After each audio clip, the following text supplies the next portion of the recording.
An unassuming frame hangs on the wall next to the Tannenberg organ in the Moravian Historical Society Zoll. Like many of our visitors, I was drawn to the piece upon learning that it displays a lock of George Washington's hair. But soon my question of how this lock came to be in our collection turned into a different question altogether. How did Sister Anna Rosina go from collecting the locks of our first president to acting as the primary diarist of the Moravian mission among the Cherokees? And what was she like as a person?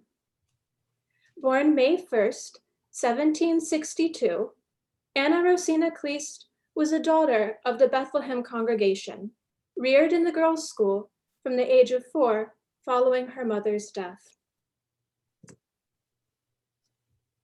Like some of her contemporaries, Anna Rosina collected locks of hair from her dear friends and notable people she met.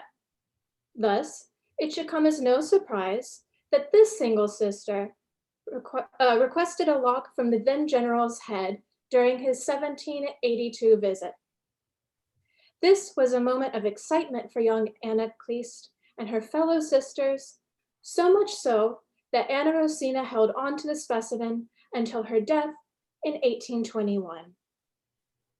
From a young age, Anna Rosina collected knowledge, talents, and biological specimens to better understand the world she inhabited and deepen her connection with her Savior. No mere amateur, her life's work culminated in the collection of Cherokee knowledge and customs eternalized through mission diaries, correspondences, and a publication. Through her earthly interests like botany, Sister Anna Rosina endeared herself to fellow Moravians and Cherokee people. As expert and former Southern Province archivist Daniel Cruz writes, the Moravian mission among the Cherokees is due at least in part to Anna Rosina, as to any of her associates. What's more, her extant records serve as a primary source for understanding the history of Cherokee medicinal practices, particularly during the era when Cherokee culture began sustaining significant losses due to contact with European settlers. While Moravian missions among the Cherokee certainly contributed to the loss of traditional culture, Anna Rosina's documentation of Cherokee knowledge and interactions provides unique insight into this era. While written from the perspective of people who did not necessarily understand Cherokee traditions, the Moravian missionaries' records are the only complete written records of Cherokee life.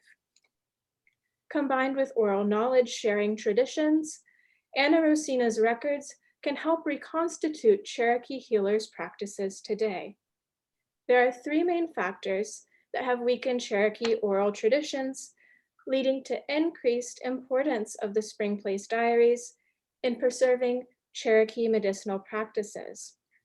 They are, first, that residential boarding schools attempted to break oral history cycles during the 1800s and 1900s. Second, that forced removal from the homelands near the southern Appalachian Mountains meant the loss of access to plant species that Cherokees could either not carry or that could not survive on the Oklahoma plains.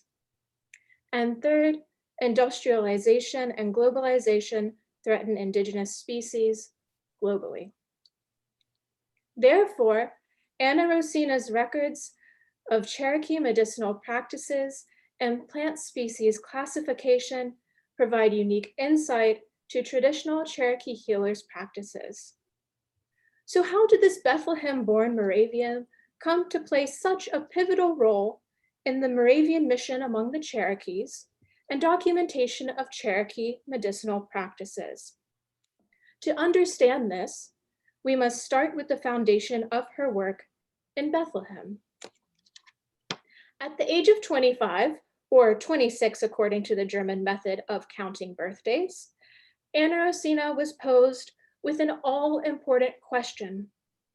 Sister Anna, Would you find it in your heart to teach at the Bethlehem Girls' School?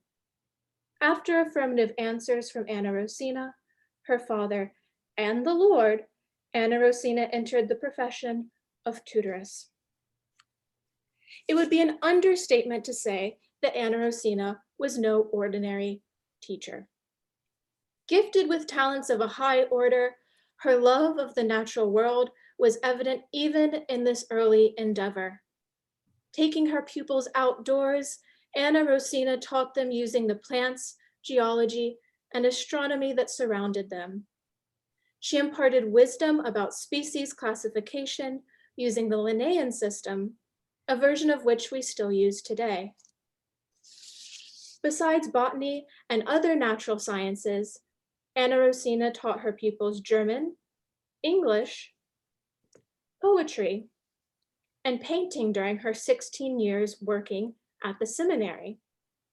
A sprightly woman, Anna Rosina endeared numerous young ladies to the Lord, knowledge, and herself by sparking imagination and joy.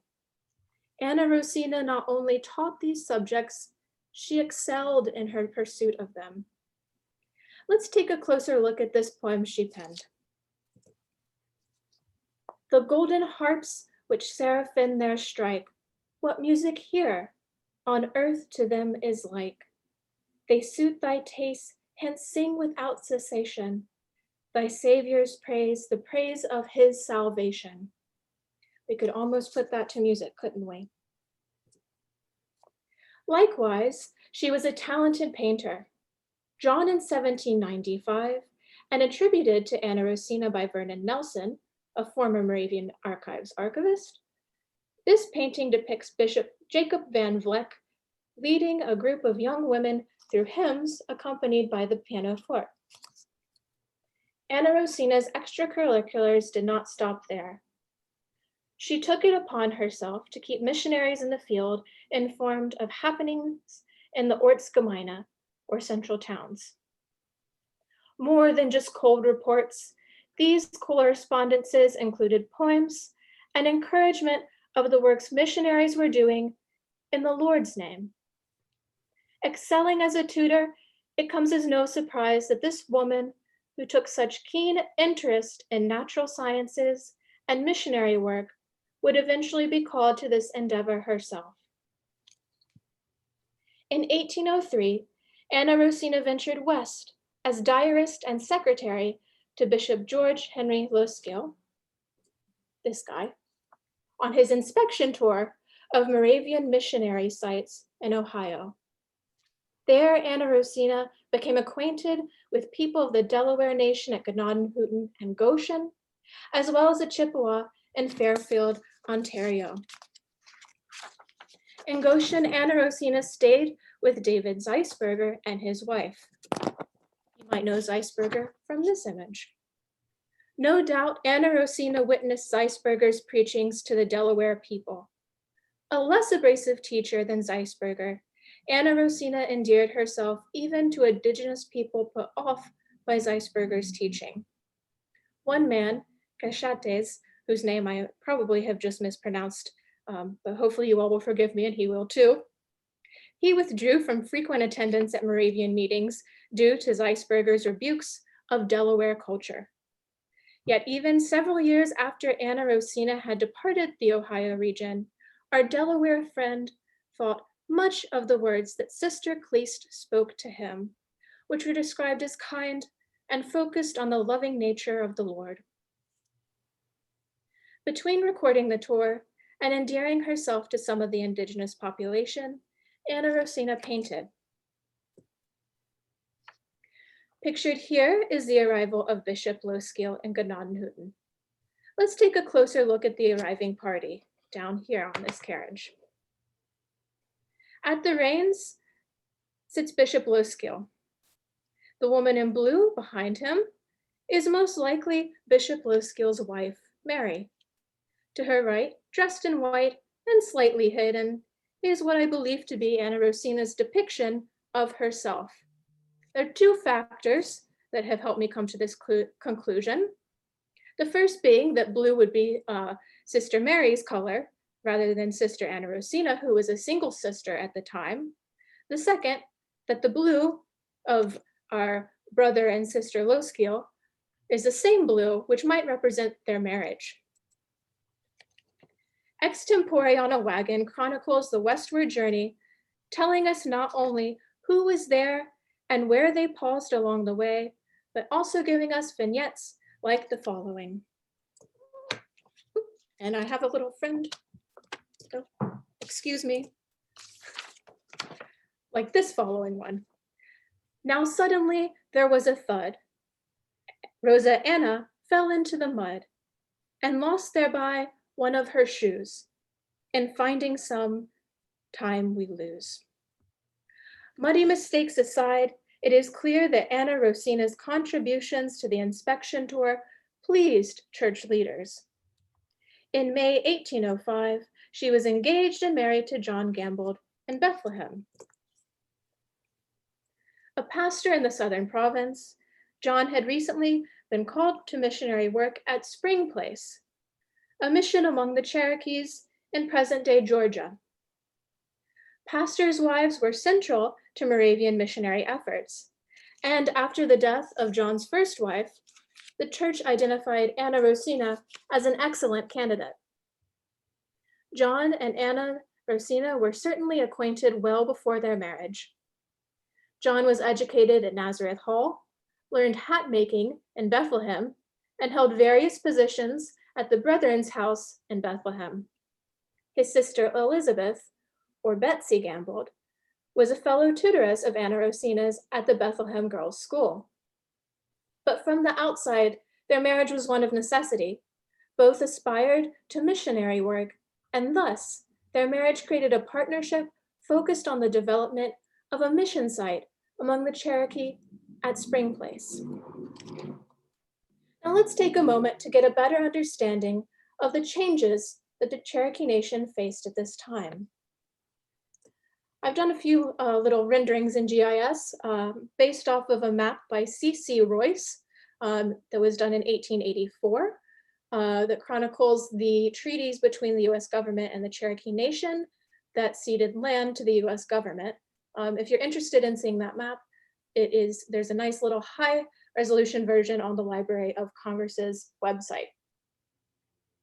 This map we have here represents the approximate boundaries of the Cherokee Nation prior to colonial and American acquisition of Cherokee lands via treaties. By the time Anna Rosina arrived in Springplace, this is all of the homelands the Cherokee still legally claimed. You'll notice that our map now has 3 stars. The first up here in Bethlehem, of course, where she started out, down here in Salem, the administrative body for Springplace down here.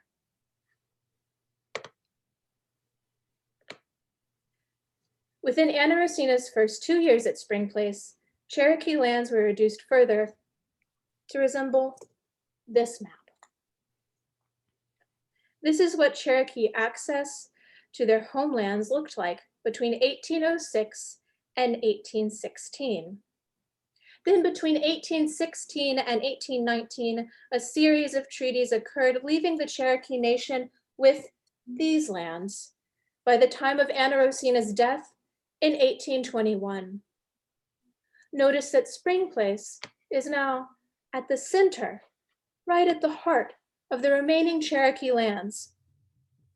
Let's keep that in mind as we return now to our heroine's arrival in the Cherokee Nation. The Gambolds arrived in Springplace in October 1805 with an enslaved woman named Pleasant, who was purchased by the church specifically for this mission. The trio joined an existing group that included the first Springplace missionary couple, Gottlieb and Dorothea Bryan. Almost immediately, Anna Rosina assumed the role of mission diarist. The Cherokee had just agreed to the Moravian mission in 1801, a negotiation that took a couple of years and talks with various factions of the Cherokee Nation. Springplace as a mission site was only approved by the Cherokee because of the increased need for English-speaking representatives when it came to interactions with the US government and neighboring European settler communities. Chief James Vann's plantation was used as a site for Springplace. While welcoming to the Moravians, Chief Vann's demeanor was not always easygoing, due in part to his reputation as a hard-drinking businessman. Murdered 4 years after the Gambolds' arrival at Springplace, Chief Vann's acceptance of the Moravians laid the groundwork upon which Anna Rosina could foster relations between Cherokees and Moravians. Central to this endeavor was the establishment of a school, which Anna Rosina steered through her time at Springplace. Anna Rosina led her pupils through a curriculum of English, Christianity, geography, and, yes, botany. Under the watchful eye of Anna Rosina, this small band of pupils had to conform to their tutoress's behavioral expectations. Using the Lancasterian model, Anna Rosina enforced repetition, memorization, and adherence to both American and Moravian morals. Those who did not comply could expect punishment or dismissal from the school. Students who disliked Anna Rosina's tactics complained to elders in the Cherokee towns, exacerbating any pre-existing tensions between the two groups. Further complicating this relationship was the fact that the Moravians did not know the Cherokee language. If you are familiar with Moravian missionary practices, then you know that Moravians generally learn the native language of the people to whom they preach. But the complex structure of the Cherokee language made this ideal near impossible. The Cherokees, perhaps having too much faith in Moravians' capacities, sometimes interpreted this not as an inability to acquire fluency, but rather as a lack of interest. Despite these complications, Springplace quickly became a site of both economic and cultural exchange. Much of the material subsistences were cultivated at or near Springplace. On rare occasions, goods were sent from the Moravian community in Salem, North Carolina. But more often, this central church body sent funds instead. As convert and student numbers increased, production at Springplace increased as well.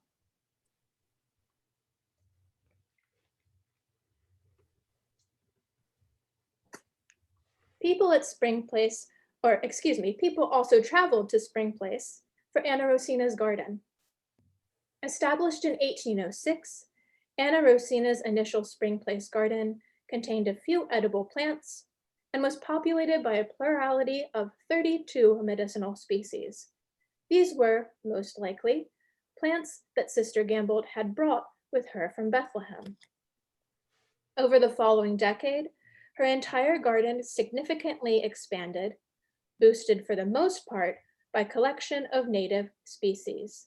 By the unfavorable season of 1817, Anna Rosina's garden contained enough specimen to send principal of the Moravian Seminary for Young Ladies in Bethlehem, Reverend Henry Steinauer, 1,200 to 1,400 dried plants, and nearly 100 packets of seeds, minerals, and native regional specimen. While Anna Rosina's classification of indigenous North Georgia plants is impressive, her findings were dependent on the existing knowledge of Cherokee and possibly enslaved people. Rather than discovering the species she classified, described, and shared, Anna Rosina collected centuries-old Cherokee knowledge of medicinal plants. Not alone in her exploits, Anna Rosina became part of a vast network of botanical practices. On the frontiers of the United States, Anna Rosina's years of learning and teaching flora in Bethlehem now saw real-world application. Using the Linnaean classification system, Anna Rosina could keep up with centuries of Cherokee knowledge by categorizing and recording plants' descriptions and uses. Observation of Cherokee practices led to expanded understanding of wellness. While the Gambolds and their compatriots did not abandon European medicinal practices, their remote vocation necessitated frugality. The potential contributions of Pleasant to the collection of this knowledge should not be underestimated.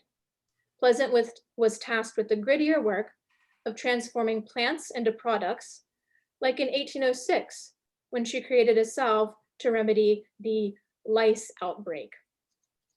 That said, Sister Gambold was personally involved with the collection of Cherokee medicinal knowledge. On occasion, she would prepare medicine for Cherokees who visited Springplace. For instance, in October of 1809, the grandfather of a pupil, who was a chief known as the Flea, went out the morning after his arrival to look for an emetic from roots, which I then cooked according to his directions. This comes from Anna Rosina's writings.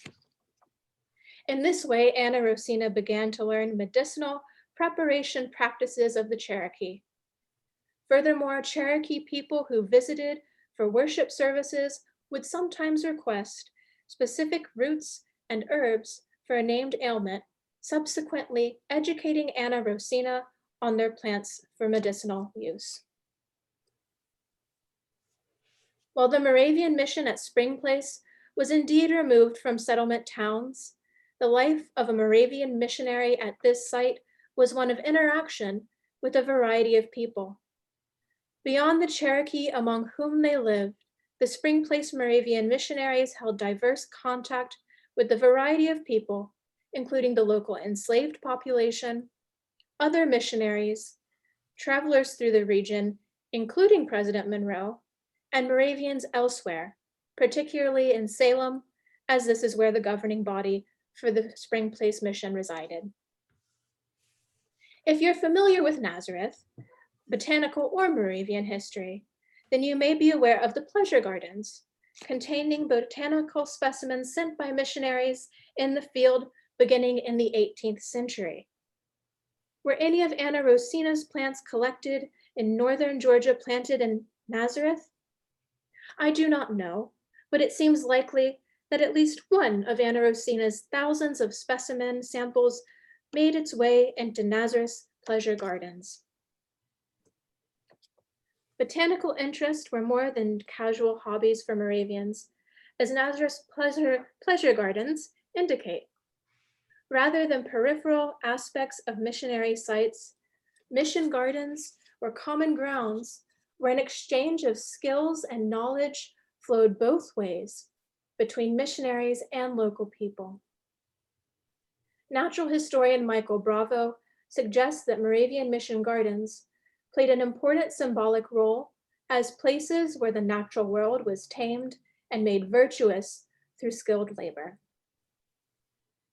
While the veracity of this claim should be further examined, we do know that exchange of botanical skills and knowledge cemented relationships. Let's hear what Anna Rosina had to say about that. As my good teacher, our dearest brother VV, that's Van Vleck, used to say, botanical friendship is quite a unique sort.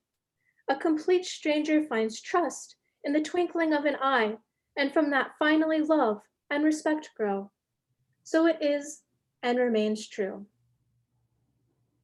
Thus, Anna Rosina used shared interest in the natural world to endear herself to others. From there, her missionary work could grow. But more than this, she found the thread of botanical friendship allowed for people of different backgrounds to establish a mutual respect that lessened the emotional distance between strangers. Anna Rosina's concept of botanical friendship was built upon this expectation of mutual respect. When two of President Madison's botanists, dispatched to Colonel Meigs in Tennessee, visited the Gambolds in 1815, they showed neither the time nor desire to listen to Anna Rosina's accounts of botanical exploits in Salem. Anna Rosina was so offended by this lack of mutual respect that she referred to them as her unbotanical guests. Clearly, mutual respect was a requirement for those wishing to maintain Anna Rosina's good graces.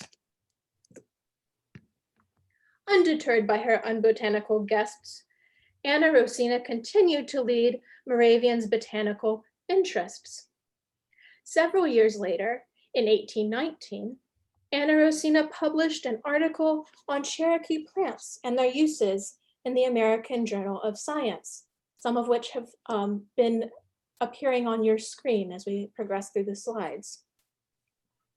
A clear feat for any botanist, this was especially noteworthy as few other women botanists obtained such national prominence during the early 1800s. With this publication, Anna Rosina shared Cherokee knowledge of plants native to northern Georgia and their medicinal uses with not only a national, but an international audience. As we have found, Anna Rosina was not the sole Moravian botanist, but she is the only notable Moravian woman who actively collected and shared native flora during this era at such a professional level. Her findings, published in the American Journal of Science, still constitute a significant portion of today's knowledge about indigenous species in northern Georgia. Her work, or hobby as she might be more likely to refer to it, provides significant insight to Cherokee medicinal practices at the beginning of the 1800s. Over the centuries, Cherokee people have faced an onslaught of persecution aimed at removing them from their culture. Their story is one of resilience, which can be witnessed by the fact that Cherokee healers still practice today. Have any of the traditional healing practices been lost over time? This is a question that remains to be answered. A cursory search into the present-day Cherokee healers' practices indicates that a healer must memorize a minimum of 600 species and their uses, and be a Cherokee raised within the Cherokee Nation. Compared to the unfavorable season of 1817, where Anna Rosina cultivated a minimum of 1,200 species, loss of traditional healing practices seems plausible. Remember that Anna Rosina's garden started out with only 32 medicinal plants. It's possible that the gap between Anna Rosina's collection and present-day Cherokee healer practices is caused by the mixed-use nature of Sister Gambold's garden and the Salem plants she sometimes accepted.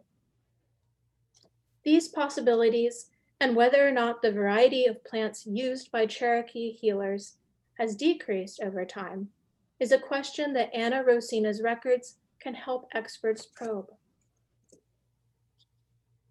Regardless of whether or not Cherokee healers' knowledge has been diminished by encounters with European settlers, Anna Rosina's records document day-to-day interactions of Cherokee people, their relationship with the earth, and most importantly, the resilience of a people under attack. Because Anna Rosina treated the Cherokee as fellow human beings, she established a relationship between Moravians and Cherokee that would see Moravians aligning themselves with the Cherokee Nation as it found itself under attack by the United States government. Traveling westward during the Trail of Tears, subsequent Moravian missionaries to the Cherokee continued documenting Cherokee history from this outsider's perspective, a body of knowledge that nowadays benefits the Cherokee Nation through written documentation of their ancestors' resilience. Living among the Cherokee before removal, Anna Rosina's recordings of Cherokee medicinal practices provides insight to centuries-long customs that were stripped from them through years of forced migration and forced deculturalization through American boarding or residential schools, and yes, even missionary work. Endearing herself to nearly all she encountered, Anna Rosina's character far outlived her human form. Dying on February 19th, 1821, Anna Rosina was laid to rest here in Springplace's God's Acre. John Gambold wrote to his dearly beloved Reverend Jacob Van Vleck of Salem. With bleeding heart and tearful eyes, I grasp my quill to inform you that on the 19th of this month, it pleases our all-wise, all-good, and all-merciful Lord to call his faithful servant, my precious, unforgettable spouse, away from my side into joy before his countenance. God, what a tear! Everyone who knew her cries, mourns with me, feels with me their and my loss. The exact location of her remains are unknown. Within weeks, John fulfilled his call to relocate 30 miles south to the new Moravian mission site, Ugoloji. Now I can't switch slides, there we go. He could never stomach the grief of this loss to write her memoir. Yet even decades after her death, Bethlehem pupils still fondly reminisced about her teachings and character. More than just a collector of the first American president's hair, Anna Rosina chronicled the lives of Cherokee people recorded nowhere else. Her classification of plants native to northern Georgia and her observations of Cherokee customs are used by the Cherokee Nation today to better understand their past and plan for the future. Beloved both during her life and after her death, Anna Rosina chronicled the memory of a people who survived against all odds.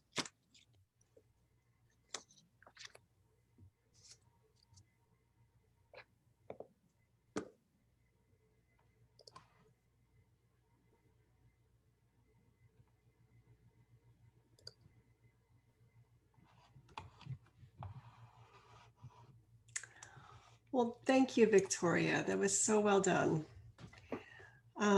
So we will use the, since there's quite a few of us, we will use the chat feature for questions.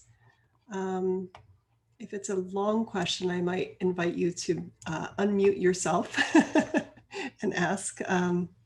So there is a question right away from Bobby Bourne. Did Anna Rosina draw the plants she collected?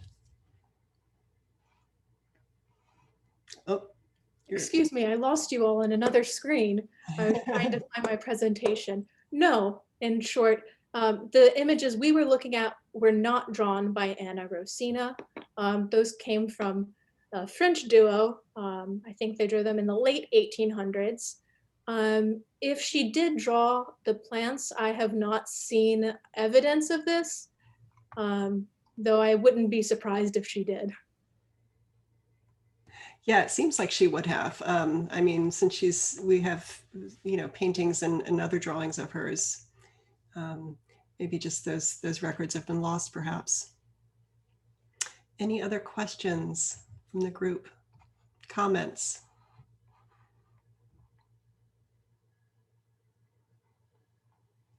It's a very quiet group. I've left you speechless. Yeah. So Scott Gordon asks, do we know what Anna Rosina thought about getting married? She remained a single sister into her 40s and had to marry to become a missionary, but do we know how this sat with her? Good question. That is a good question. I do not personally know the answer to that. It's possible that it is in one of the numerous pages of records of the Cherokee. I'm not sure that she would talk about her marriage necessarily in that, since it more so chronicles day-to-day activities. From an outsider's perspective, and from my 21st century perspective, it seems that it was much more a marriage of necessity, and that she was called to mission work. And from there, a really lovely relationship grew between her and John. So we have a few historians on the meeting here tonight. Does anyone else have any insights into that question? Feel free to unmute yourself. I'm not seeing any hands being raised. Any other questions?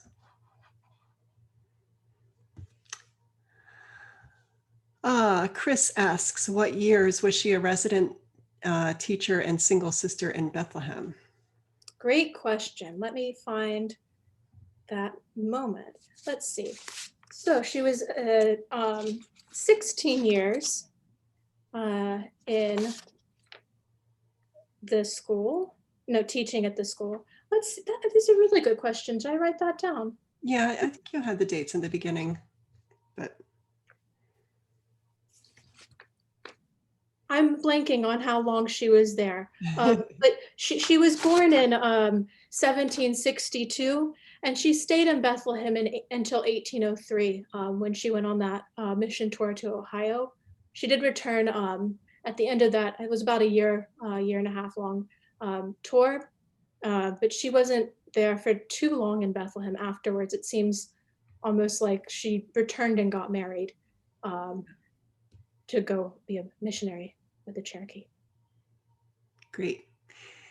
And the next question is, do we know anything about her feelings about the political situation of the Cherokees, treaties, etc.? Yes, we do. She was not a very big fan of the US government's treatments.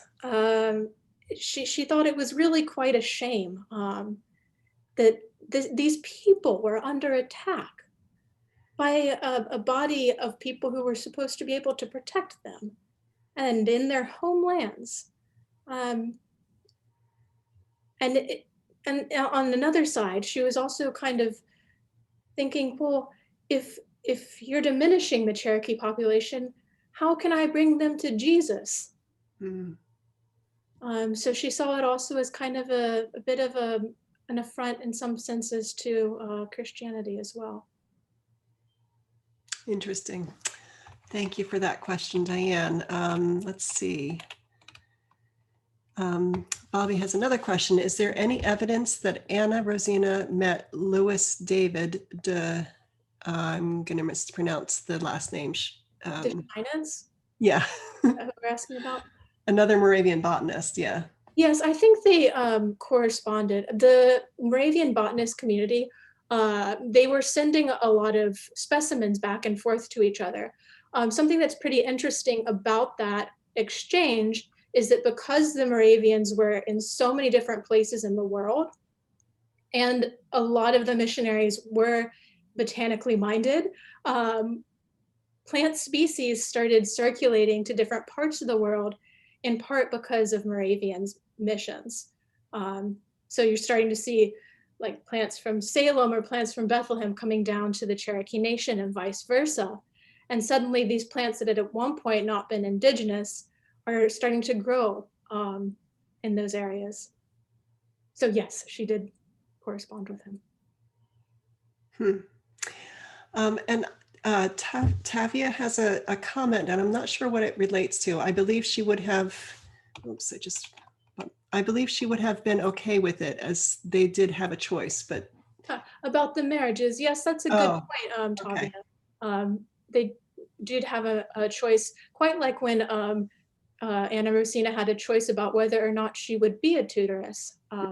So along the way, there are choices for our Moravians.